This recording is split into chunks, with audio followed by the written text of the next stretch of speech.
Je m'appelle Julia Revnik, je suis médecin à l'équipe mobile de soins palliatifs de la maison médicale Jeanne Garnier et j'ai le plaisir de co-présider le groupe scientifique du congrès de la SFAP 2019 avec Georges Chaput.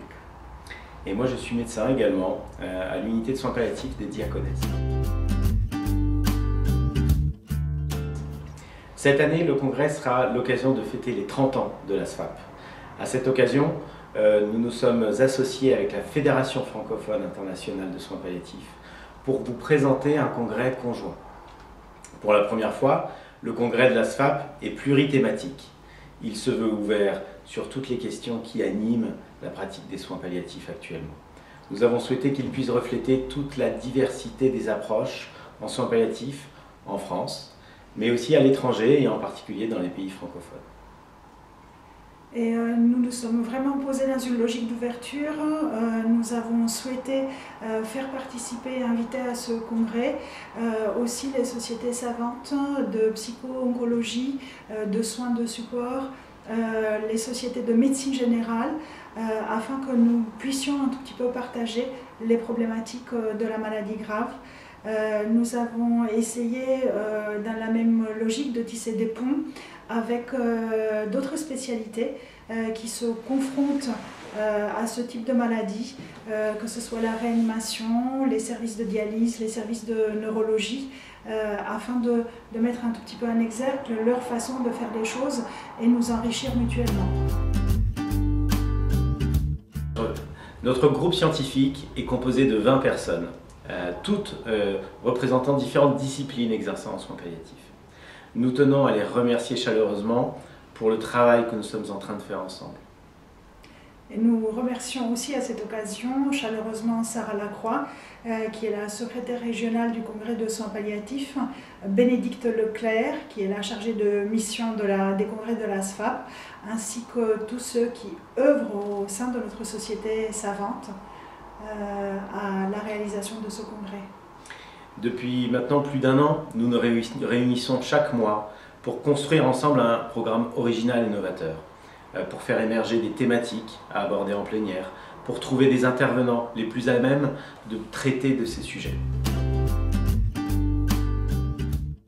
Nous avons lu à cette occasion plus de 400 abstracts, en ayant gardé à peu près 90 qui vont faire l'objet soit d'une communication orale, soit d'un poster, en ayant quand même de diversifier les thématiques des plénières, les thématiques des ateliers.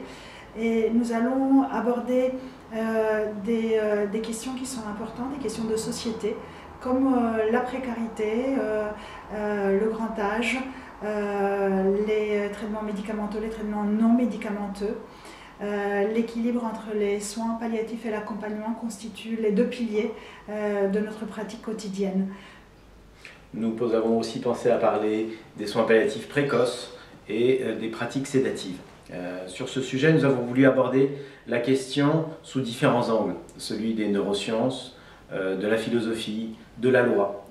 Nous avons voulu vous faire part des différents outils qui sont apparus ces derniers mois concernant qui permettent d'aborder les pratiques sédatives en soins palliatifs. Ce congrès se veut pédagogique avant tout, afin que vous puissiez repartir enrichi avec des nouvelles pratiques, des nouveaux contenus. Nous allons mettre en exergue la question de la recherche en soins palliatifs, qui va être cette fois-ci abordée en atelier, qui va être aussi abordée sous l'angle de la méthodologie, sur l'accompagnement à la fois pour la recherche, pour la rédaction d'un abstract. Nous avons aussi souhaité refléter les débats d'idées qui existent actuellement, en faisant intervenir des personnes qui ont différents points de vue.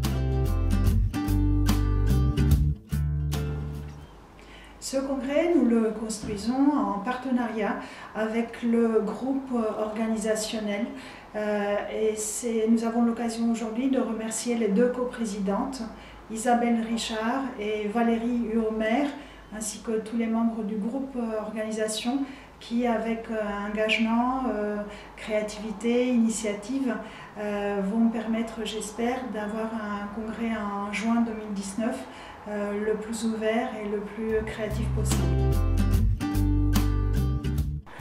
Nous vous donnons rendez-vous du 13 au 15 juin à Paris, Porte-Maillot, au Palais des Congrès.